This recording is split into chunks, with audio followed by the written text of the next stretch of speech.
This video will be about how Napoleon could have won the Waterloo campaign. This is the first video on the channel, and there'll be more coming. Anyway, Jarvis, skip to the title.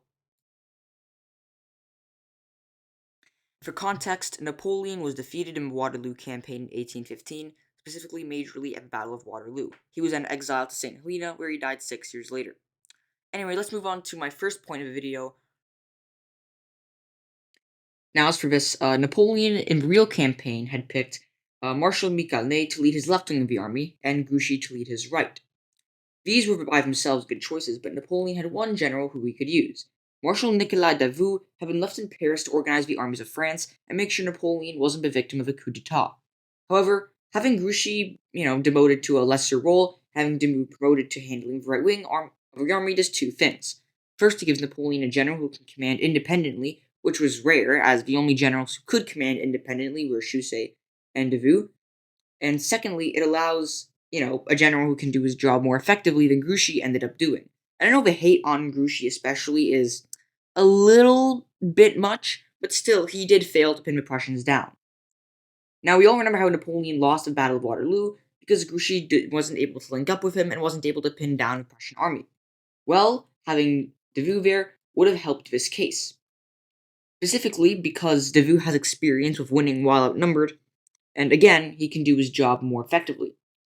Had Napoleon picked Davout, I would have imagined that, assuming, the other things that we're going to talk about in this video go through, Davout would have pinned the Prussians down, or in the worst case, joined Napoleon to support him and eventually beat Wellington.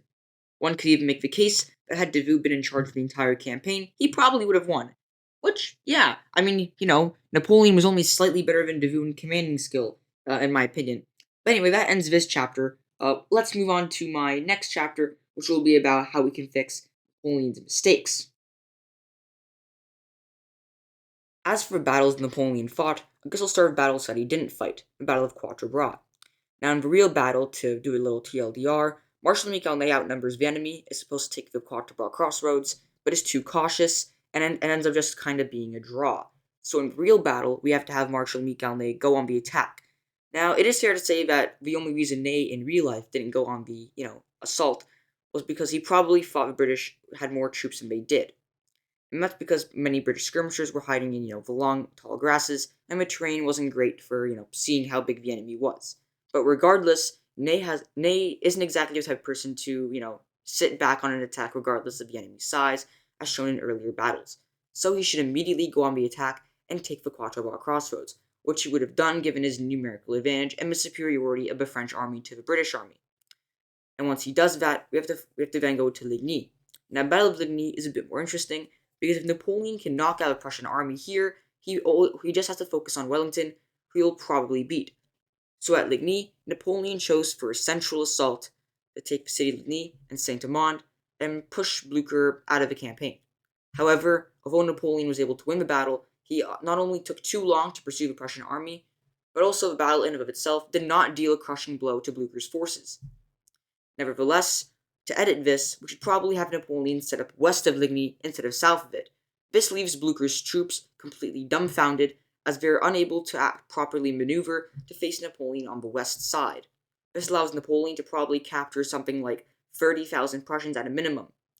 And in a best case scenario for the Prussians, they lose just as many men as they did in the real battle, but Napoleon takes many less casualties because he's attacking from the flank rather than a central assault. After Napoleon does that, he has to immediately send Davout, who I spoke a lot about in the last portion of the video, to chase down the Prussians.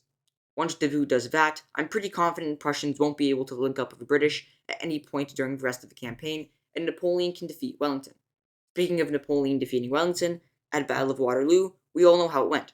Napoleon ends up losing because he chooses a numbers frontal attack, despite the better option being to, take Hougoumont and then go for a left and right flanking attack.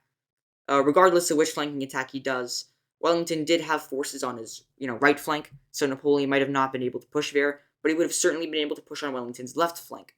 And since Wellington's back is to a forest, kind of like how in 1807 the Russian army at Friedland had its back to a river, Napoleon can just push through the flanks, and when Wellington is forced to put reserves onto those areas, he crushes the British center. This was kind of like Napoleon's battle plan in real life, but Napoleon basically left tactical handling to Marshal Michel Ney. And by the way, no more cavalry charges, or at least no massed ones of like 6 massive like cavalry divisions or something. Nevertheless, once Napoleon does that, Wellington will be forced to retreat through a forest, where he'll probably lose a lot of artillery and horses, because, well, forests aren't exactly great for maneuvering those things through. Actually, Wellington's army will just become probably disorganized for all the thick forest, and Napoleon wins the battle easily. Once he does win Waterloo, he was probably screwed regardless. I'm going to speak about this on my next video, but even if Napoleon does win Waterloo, he's probably screwed. But I'll go into that at some other video. Anyway, that's all about I have for you today. Have a good day, I guess. Make sure to like and subscribe for and comment for more history content. Anyway, goodbye. Have a good day.